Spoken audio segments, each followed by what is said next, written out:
How would you feel if someone assaulted you when you were doing a speech? If this happens to you, it probably meant that you tried to be inclusive but failed. There are many negative ways to react to an upset crowd.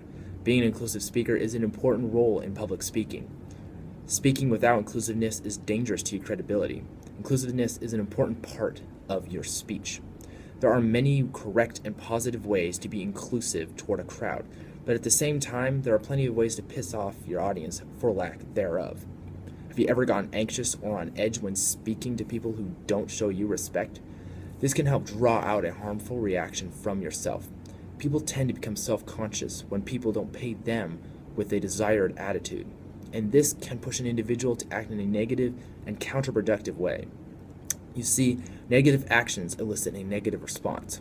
Kevin Howells, in the Clinical Psychology Report, says that anger and sadness and fear are all human emotions that are vital to how we operate. But at the same time, they can cause negative behavior such as aggression, which can lead harm to yourself or others.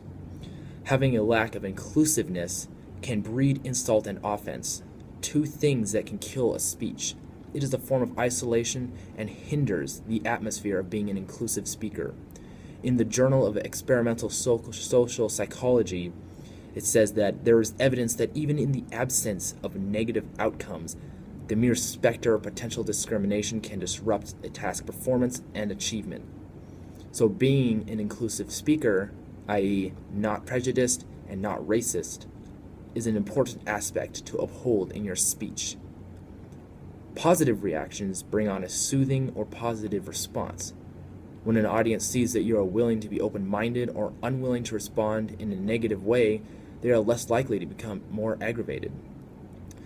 In Chapter 1 of a Speaker's Guidebook, it talks about becoming an inclusive speaker. This means that you recognize the audience's part in your message and that they see that. Understanding the needs and cultural diversity of an audience is a crucial factor of them giving you the needed respect and attention as the public speaker. Keeping an inclusive attitude is vital to keeping a crowd enthralled or in agreement. Obviously, there is a right and wrong way of doing things. This will either elicit a negative or positive reaction. Acting out of line toward a crowd should be avoided, so having an inclusive speech is especially important. Being an inclusive speaker is very important to the integrity of your speech and the attention of your audience. So how would you act if your lack of inclusiveness was the cause of a violent reaction?